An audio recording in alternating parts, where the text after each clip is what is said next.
All right. Good day, everyone, and welcome to our investigations involving multimedia webinar. I'm honored that you've chosen to spend some time with me today as we delve into the methodologies you can employ in your multimedia investigations. ADF Solutions has been on the forefront of child exploitation investigations with not only triage, but has the ability to quickly identify, sort, filter, tag, and report on child exploitation and child sexual abuse material. It's built into our tools. There are several technologies and features available to help you get the files of interest quickly, including hashing, keywords, classification, age detection, photo probability, matching, auto tagging, all of which will have a mention and a show in today's webinar. We do have a chat box if you have or questions, chat and question. Yeah, we have a questions box there if you want to ask some questions today. So, I'm your host. I'm Rich Frawley, and I'm the Director of Training and the Subject Matter Expert with ADF Solutions. I appreciate you joining us today as we take a look at the multimedia functionality and a demonstration of the technology and features and a walkthrough of how they work in your investigation. I came to ADF Solutions after my 22-year career in law enforcement, and 17 of those years as a forensic examiner and investigator assigned to the computer crime unit. If nothing else in my career, I learned the value of triage and reducing backlog. Coming from a one-man shop that assisted and supported many other departments, I was constantly involved in ICAC investigations, and if you let them, they will quickly bog you down. So, understanding your tool and understanding them to their potential is essential. One of my biggest cases involved a school teacher and over 750,000 images spread over multiple devices. We had over 60,000 chargeable CSAM images and 3,000 videos, and a plethora of child exploitation material above and beyond that. And yes, I know what a plethora is. Movie quote there. But not only was he charged with these, he was also a classroom voyeur and went hands on with a family member, which we also caught on one of the videos that we were going through there. So, as a company, we're focused on solutions. It's even in our name. You're trying to solve investigations, and we're focused on developing technology solutions that will help you do your job faster, with a primary focus of helping you protect victims. It's why we're all here today. As a company, we've been around for over 17 years, and our foundations are rooted in forensic triage. The early years were spent creating software specifically for image identification and analysis for child exploitation. So you can see that we go back to the beginning with our topic today, a dinosaur in the industry, if you will. Our immediate value as a triage tool was in providing on scene intelligence and capture that potential evidentiary information. It has since morphed in solutions that are easier to use for investigators in helping reduce that case backlog.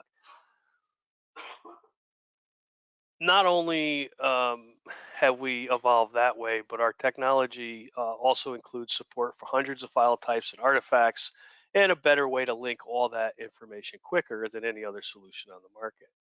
The theme has remained consistent in our mission statement. It's to help investigators and examiners get to the relevant information faster.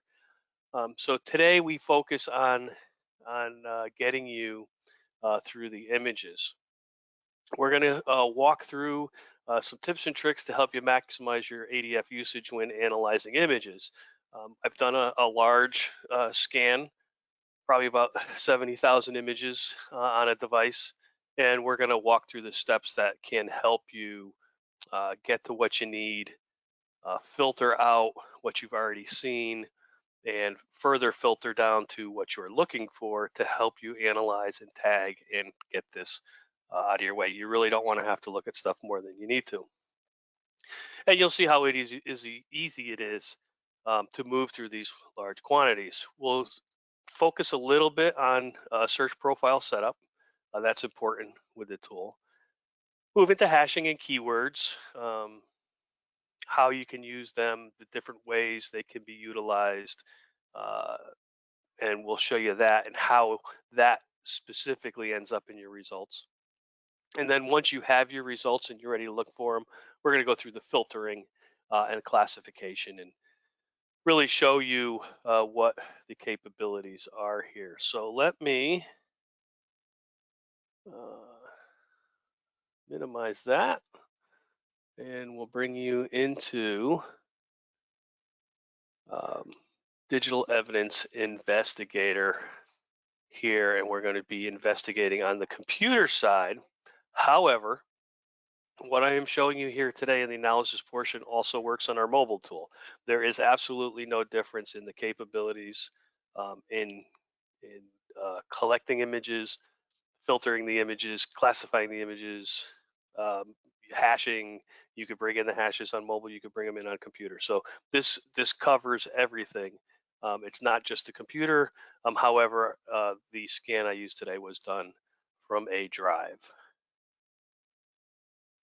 So large quantities of pictures, right? So when conducting an investigation involving the multimedia, the quantities can be quite overwhelming, especially when they include your child exploitation material and your CSAM material.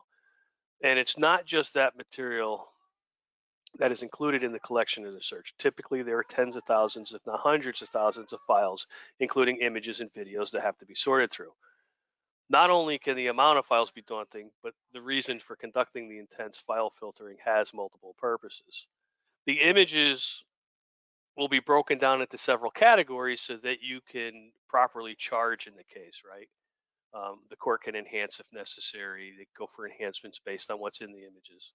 Um, or the images can be properly, you do this so they can be properly submitted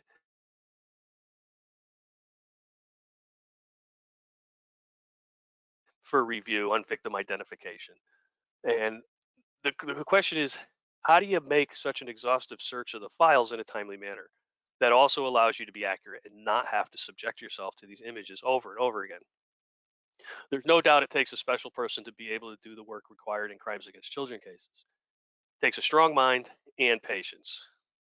And for me, when I was doing this, I always knew there would be results on the back end: an arrest, a victim identified or rescued, a monster off the street. That would make the time that you spent on the front end worthwhile. That delayed gratification in knowing the job was done right also gave the desire to find a way to optimize the time required to get the case closed. Let's talk a little bit about pre-planning, if you will. It's not necessarily something you have to stop and do, right? It's kind of second nature to everybody when you're looking in cases and what do I need. Um, but let's walk through setting up a scan with like the minimal items we'll need for a good multimedia investigation. The goal here is to think of all the ways we can get images tagged and filtered out or matched and brought to the top for easy analysis. So when you're setting up the scans here, we have our library. You can copy any one of these profiles that we have. So we have them set for child exploitation. They come with the child exploitation keywords, right? The low-hanging fruit, and that's one of the first things we want to make sure we have is those child exploitation keywords that we run against file and folder names. That's just gonna, when they download these Lolita, PTHC, Hussy, all these keywords, if it's in the file name, it'll grab it and bring it to the top for you. So if you see we have one of these, you can turn on or turn off. You can copy and edit this. You just click on the capture group, go to the capture, and turn on or turn off what you want. If you're focusing, on everything, you'll want to go step by step. If it's just multimedia, we do have a multimedia section, and we have the child exploitation section. So when you're going through this, you need to think, what am I scanning? Is it operating system or non-operating system? Our profiles are set. Most of our default profiles are set to run against an operating system. That's typically what you're doing. But if you're going to run one of those against a non-operating system drive, a storage drive, you're not going to get anything. So you got to make sure that you either use a comprehensive scan, which is designed to scan non-operating as well as operating, or just create your own that's going to go in and look regardless of folder structure. It's just going to look at the file system. The other thing you need to decide here is this triage or is it comprehensive, right? So if it's triage, I'm going to really want to focus in maybe on the user profiles, grab as much as I can in a short amount of time. And it doesn't matter if you grab 6,000 images in a triage or 150,000 images in a comprehensive scan. The way we're going to filter through this today is going to be exactly the same and save you the time. It doesn't really matter there how many you collect, but setting up your profile does. If you are going out on scene and most of the people I talk to are like 3 hours is the limit you want to be out there. You don't want to be scanning that full 3 hours. Your triage you want to happen, in the first couple of minutes you want to be able to see something and make a decision. And if you want this for investigative purposes, let it run a little bit longer. That's the way most of ours are set. Maybe it takes 10, 15 minutes to run, maybe 20 minutes to run if it's set up the right way. But within that first 5 minutes, you're going to see your violations. You're going to see your contraband. You're going to see your unique keywords that are getting hit. So you're going to know you're on the right computer. And then the choice is yours there. Do I stop it and seize the computer and make the arrest? Or like I said, let it run the 10, 15 minutes. Now collect all that information that you can now go back and use in your investigation, preservation orders, search warrants, and such, right? Especially if you're live, you get your saved credentials, right? So you're going to have all their usernames and passwords for all the accounts they have, and within an hour, you could be sitting there faxing off or emailing off your preservation orders, um, so that stuff doesn't get lost. So anyways, you can come in here, turn on, turn off everything that we give you. You can customize, right? So we can add our unique keywords. We can add our hash values here. Let me just go down here. I have a group here that is my custom hash sets that I brought in. You can see it's a long list. Once you bring them in, they're in. You turn them on or turn them off. You can share them with other people. You could export them. They could import them, especially with the Project Vic. I think I sat down a couple years ago with a customer during training. They uploaded the entire Project Vic hash set. It took them about 15 minutes on the computer to create the capture, and then they exported it on a thumb drive, and the next person imported it, and that only took 5 minutes. So we cut 10 minutes off the time by sharing it between the computers and the tools that they're using. But you bring in your hash sets, you turn them on, you bring in your unique keywords, you turn them on. Any unique keyword that might have a file named for it, you want to use. So like I said before, PTHC, Lolita, Hussy Fan, well, all those child exploitation keywords, you're gonna want to make sure that you run that list, and we run it against the file names and folder names right at the beginning, so you'll see those hits. Victims' names, right? If you know there's a victim, or if you know there might be somebody that they went hands-on with, I would run those names, as as long as they're not going to generate a whole bunch of false positives, and it usually won't against file names and folder names, but that'll help you get in there as well. Your hashes, you want to bring in your own hash sets, right? And you're going to want to bring in your Project Vic or your CADE. Triage, if you have the ability to bring in just your Cat 1s and your Cat 2s, you can do that, right? Or with your CADE, whatever category is going to be chargeable for you. And if you're doing comprehensive, you bring the whole thing in, and that way it'll classify for you. And that's where you need to know, what am I doing here? How long do I want it to run? And we are always here to help you put that together. Okay, let me just check over here. Everything's looking good. So we did the hashes, and then at the end, you have the ability when you're setting up profiles on whether you want to carve or not. The comprehensive end, absolutely go for the carving. Triage, absolutely not. It's just going to bog you down. So after your scan has run, I left that screen up there enough. I'm going to go to my review scan results. I have some results that I had here. When I ran it, the search profile, this was specifically run to catch some artifacts. I wanted investigative material. I wanted download history. That way, again, those unique child exploitation and victim names and stuff. Had they been run in any URLs, you would have seen that in the keyword searches. So I ran that. This took about 15 minutes to run. It collected 75,605 files. And now we're going to break down how we did this and what it looks like. Now, I haven't come in here. I haven't done any uh, analysis of this yet. You're seeing it just as you would as the scan ended. Tag statistics, this red line up here is showing me that there's 73 files that automatically were tagged during the scan. What's that mean? If I have a cyber tip, Google sends me 100 images. When I create my hash list, I could point to that folder that has those files in it. It will hash those files for me, and I can tell it, if you find these, tag them, put a comment on it that says cyber tip, and put it in here. And you can see here under my hash list, that's what I have, 16 images. 32 of them were located on this computer.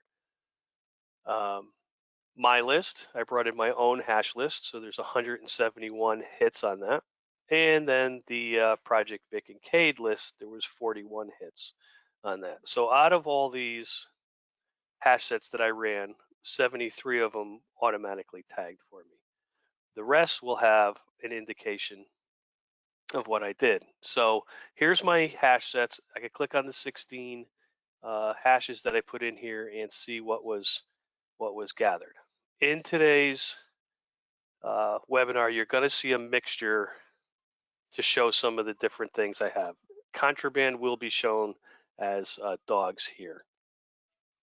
For age detection, we are using actual images, not of images of child exploitation, but age appropriate images, so we can show you how that works as well.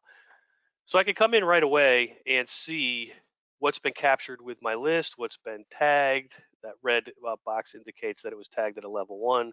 And then here's my Project Vic or Cade database, same thing. So I can come in and see those individually.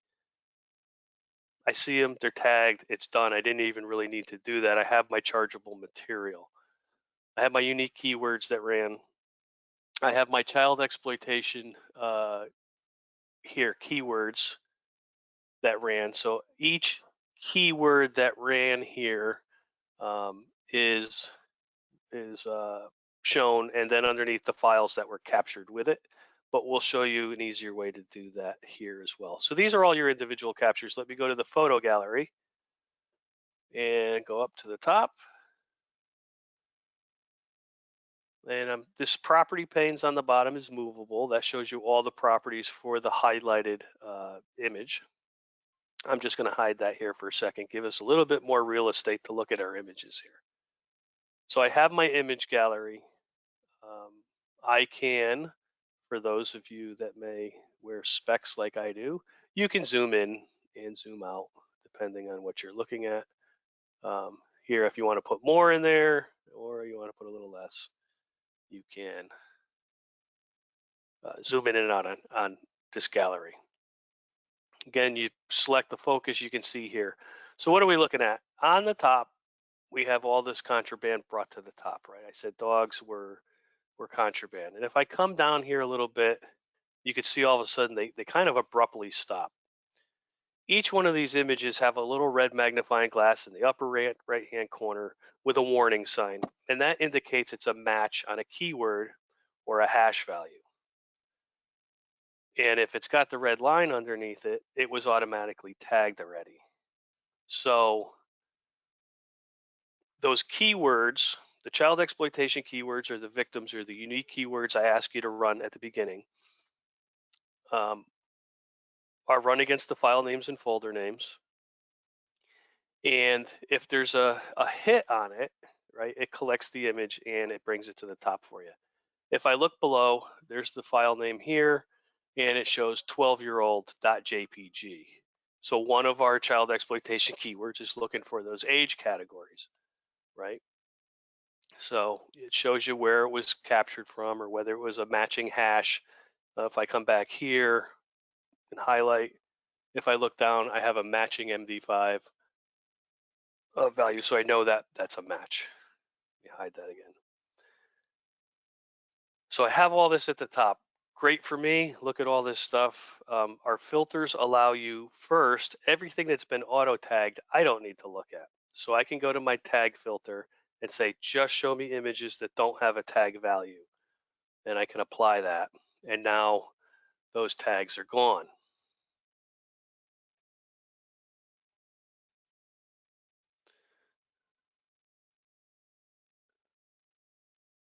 Whoop, there we go. Sorry, you're seeing that. I was the video played a little trick on me there. So we hid all those tags, and now I have all my matches, and they're brought to the top, so I can easily scroll through and select the matches if they need to be tagged. If they're if I'm going by level one, uh, matching as a cat one, cat two. So these are all contraband, all chargeable. I'm going to um, tag them. I'm just going to go back up to my filter again, and I'm going to reset my filter. And now you can see that's all gone. I've hidden all those tags from sight. Up on top, it's showing me. I am sorry, my video is playing a little game on me here. Um, Out of the 71,000 images that were in this gallery, we're down to 71,600 instead of 71,800. So there was about 200 that we've tagged. So what do we do now? How do I help get through and make this easier? We have a couple different things we could do here that are built into the tool. We've already gone through the auto tagging. We've gone through the keywords and how they bring them up and hashing. Um, so now let's look at what's called photo probability. Photo probability removes images based on a percentage, and it could be reversed for confidence, and I'll show you that here in a second. Photo probability filtering is applicable to all pictures within this picture file types. The score, and if I look down, if I bring it back up, and isn't something you'd put in your report. This is something that um, here. So this photo probability on this highlighted picture here shows it has a photo probability of about 80%. 80% chance that that's an image as opposed to an icon or an emoji. Our medium is 70%. So files with a score lower than 70% are very unlikely to be a photograph and more likely to be other picture types such as icons, clip arts, and similar. So if I go there, let me hide this again. If I go to my filter and what we call photo probability, and I select medium, you can see here it's 70%. So where do we get this score? As we're collecting, this is done. As we're running our scan, there's a lot of things going on in the background with regards to imaging and other parts of the tools and linking things together. But one of them is determining whether these are images or not. So if I want to apply this, I just look, I say, okay, anything better than 70% probability it's an image, show me. Anything less, filter out. So I'm going to filter that out, and I'm down to 8,958 from 71,000. It's still, you can see there's things that look like emojis and icons, and that's, one, it's AI, so it's not 100%. And two, a lot of the programs are starting to use images now instead of a lower lower quality icon or emoji. So they're actually sticking images in as these. So you're going to see those. But anyways, we went down to 8,000, and you could see if I start scanning, I'm starting to see a little bit more of what I was looking for mixed in there, right? So I'm starting to get a little bit better quality to that. The next place we could go look before we even start, picking and choosing, we always want to go, okay, there's one, bookmark it, tag it, move. But let's go in kind of an order here. We have, depending on your investigation, we're talking child exploitation today, but we can also be talking about others. We're looking for weapons, we're looking for vehicles, we're looking for currency.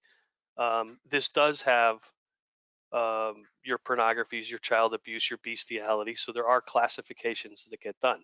How does the classifier work? If you notice here under picture classification, there are 9,181 pictures that were classified. But Rich, there were 71,000 images. Let's go back to that photo probability. In order for the tool to be efficient and get you to what you want, it only classifies images that have a photo probability, I think, better than 70%. So anything under the 70%, it won't.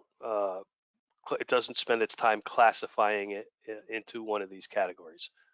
So not only do we do the pictures, we also do video frame classification. So when we collect a video, let me just change my screen here for you. These are all the videos that are on here. You can see, again, that little red magnifying glass shows up. These are the matches based on keywords or hashes. They're brought to the top for you. And when we collect um, video, we break it down into frames. First frame, last frame, 48 spaced out from in between. Uh, great, great for when you're doing these types of investigations. Man, I tell you, that case I told you about before with 3,000, right? Those were chargeable. Just imagine having to stop, start, scrub through those to make sure there's nothing in them. So with this, you could set it on your first video and just arrow down and get a pretty good idea of what's in each video. When you get to one that maybe you're not sure about, you could just go to the preview panel and play that video as well. And there you can see the keyword was on King Pass and the excerpt was on the file name. So the keyword, excerpts tab shows you the keyword hit and anything around it. But if it's a file name, it's only going to show you the file name because there is nothing around it for you. But anyways, frames are uh, broken out for you. Now, if I go back here and show you the classifier again, that's what gets classified. Those 50 frames for each one of those videos goes through the classifier. And if it finds anything, it will bring you to those. And then we have age group detection. So out of that 9,181 videos, it found 1,940 that had adults in it, 465 classified as children, 1,736 classified as infants, and 1,135 classified as toddlers. And we'll show you that here in a second.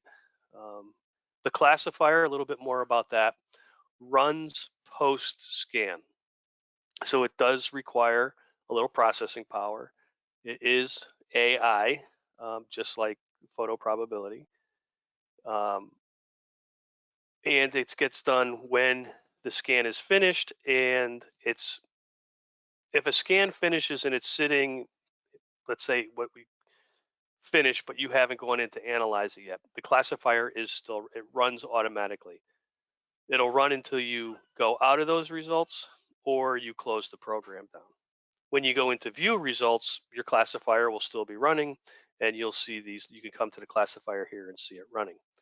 To filter on them, we go into our filter, and we have our visual class, and you can see the different visual classes here: weapons, vehicles, upskirting, scan docs, portrait, pornography, people, others, currency, child abuse, and bestiality. They are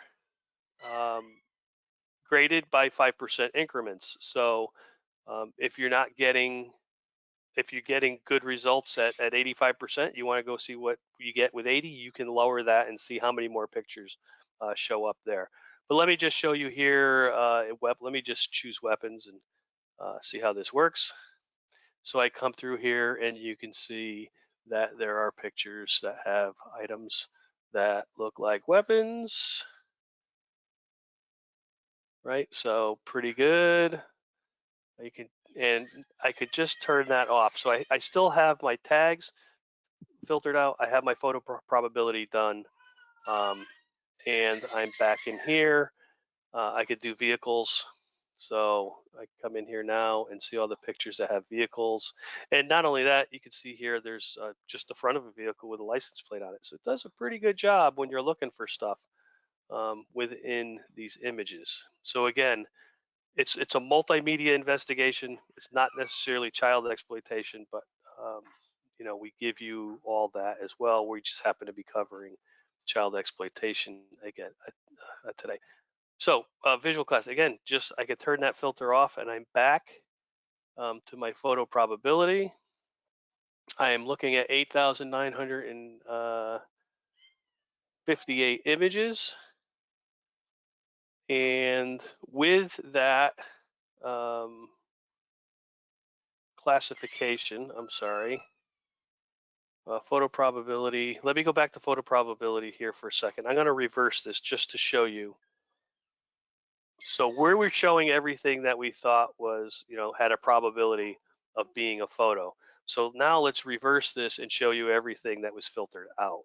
So you can always do this as a feel good, especially when you're done analyzing. You could reverse this and come through to see if there was anything that missed. Again, it's AI, but just think how fast this is now that you're just running through these.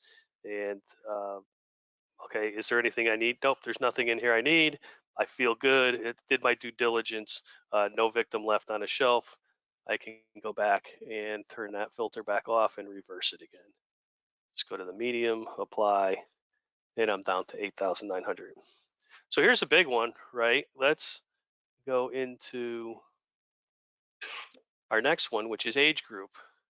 So if I choose no value, it's going to show me all the images out of these 8,000 that are not classified in one of these categories.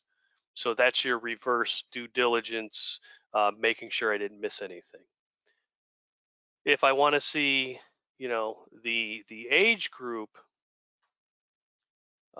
you could pick and choose here by each one of these categories, especially if you're looking for a certain victim or somebody who was hands-on. Um, infant, toddler, you could pick those two categories. But here we're just going to go children, infant, toddler. We're going to select them all. It puts the age group category on it. And let me get down here a little bit. It caught some of the dogs up on top. Again, it's AI, and this is loaded with dogs, so I didn't expect that it wouldn't get some of that. But as I come down here, you can start seeing that it did a really good job of doing this. You have pictures in here where there's adults in the foreground, children in the background, children foreground, just children. You have a pretty good mixture of everything in here. So it does a really, really good job. And just imagine now, out of those 8,000, we're looking at 2,909. How easy is it to start going through that as opposed to all 8,000? And again, and I'm just going to come through here and tag a bunch of these just to show you filtering this stuff out. I'm just going to come to the end.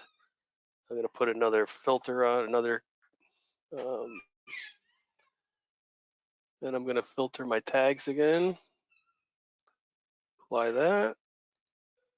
There we go.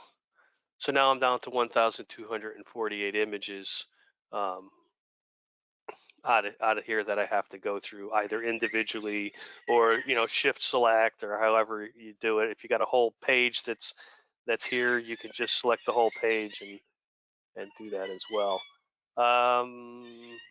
So we've done that. we've gone through. So hopefully you can see here that we can walk through with the filtering, first getting what you want, hashes, keywords, right?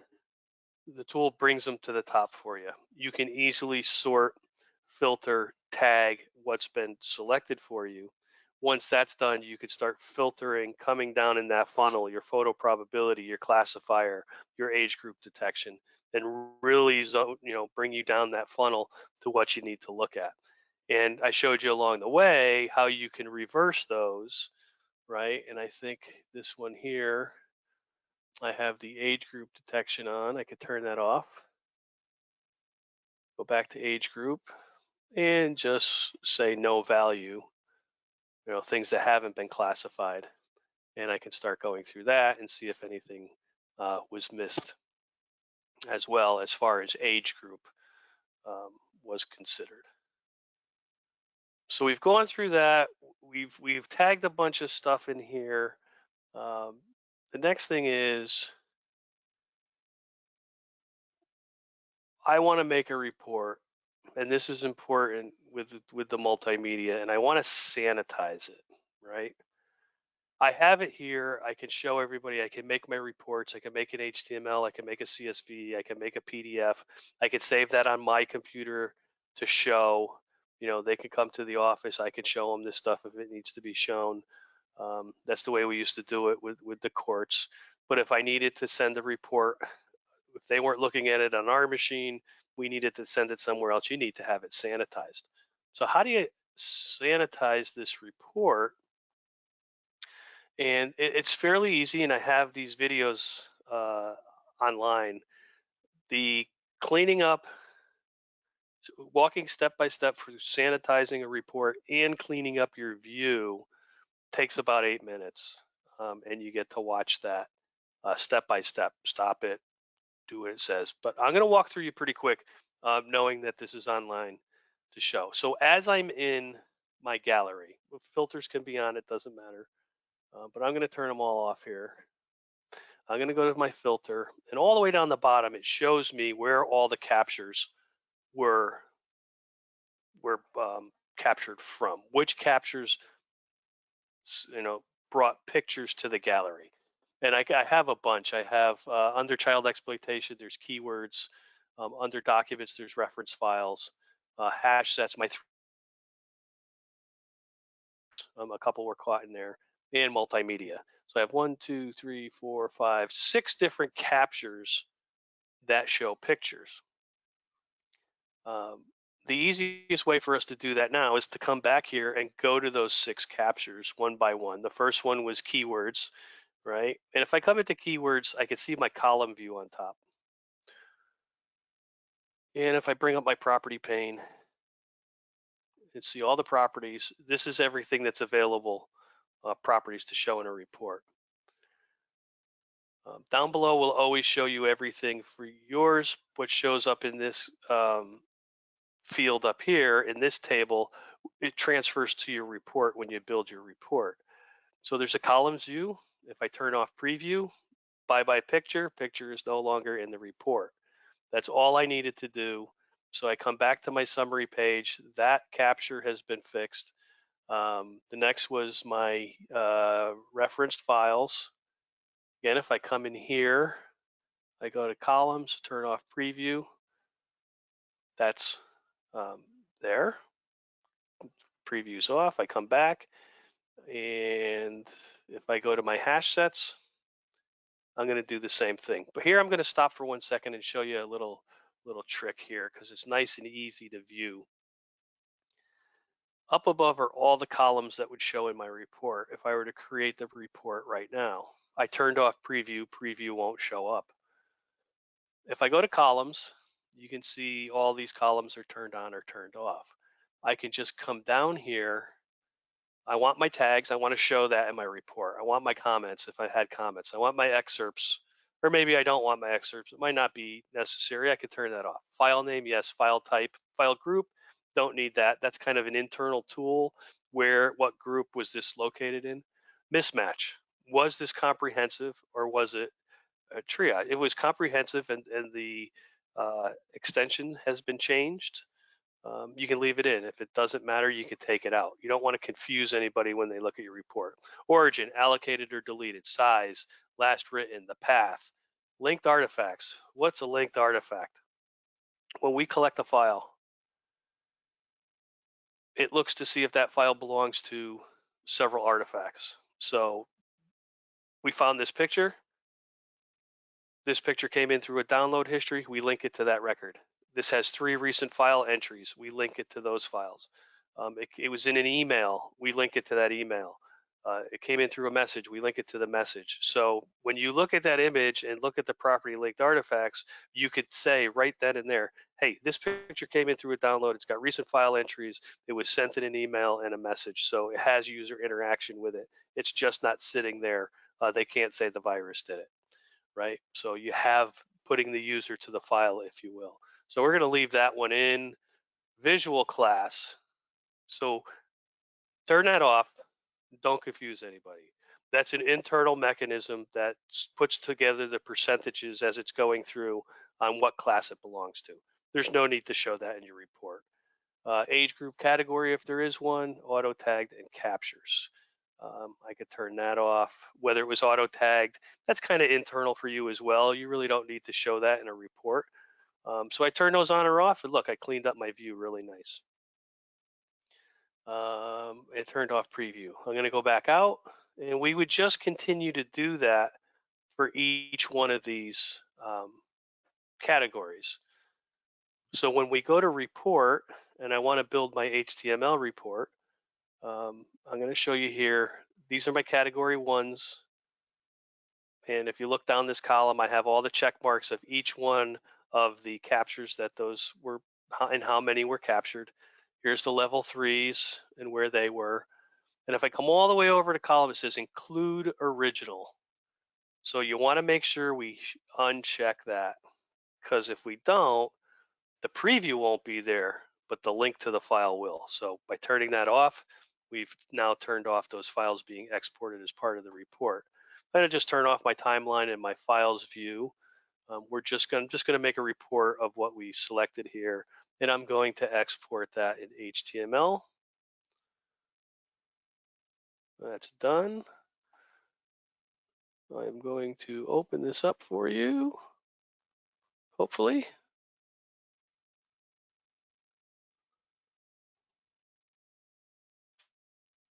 Okay, let me open up this report.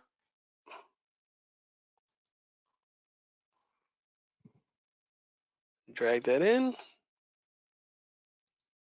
So we have our summary page. It shows you all the reporting that was on here. I go over to the left. It shows me each one of the captures that has the images in it or the tags. The keywords comprehensive we ran. You can see now I have a nice cleaned up view there. File name, all the properties, no preview, right? Referenced files, same thing. I took out the preview, but you can see in here I have some of the properties I didn't clean up. I wanted to kind of show you what they both look like. Hash sets, we didn't clean those up. We have all the properties for that. But looks nice, no previews. And here's what would happen if we did not clean up that view. So here's what it looks like. It is not linked because I did turn off the thing, but the preview was left on by mistake and it would show up in the report. So before you go through and send this out to somebody, just click through your report real quick, make sure that it's not there. And you can see here under visual class, I have all these percentages. Like I said, you don't need to confuse people with that. You could just turn that off and keep what's important to you. So very easy to clean up the report, very easy to sanitize it. Hopefully you saw we built that funnel, whittling it down. First, bringing everything to the top, cream rises to the top, kind of your results rise to the top. Get rid of those and start filtering down that funnel and going through your work. So that's what I have here for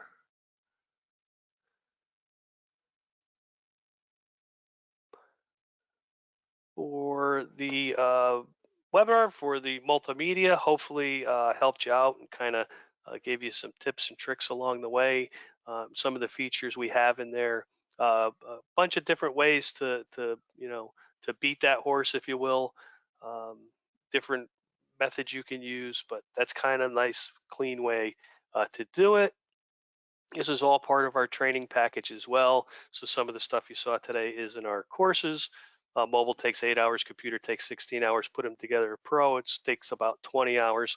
We have our online how to on our learn page. So you can go in there, and if you search for sanitize, you will see the video on how to sanitize a report and clean up your views. It's really, really helpful, especially if you haven't done one in a while. Help you walk through that. Support, second to none. Support at adfsolutions.com goes to our team. Somebody will get back to you. Look for our blog posts, anything you want. Screen capture is one of the popular ones right now, and one of the things we're also teaching. So thank you. Let me just check here, see if we had any questions come in. I don't see anything in the question panel. Don't see anything in the chat. I do see that we had quite a few people hang out, so you can hear me. And with that, I will say have a great day and keep on catching the bad guys. Thank you very much.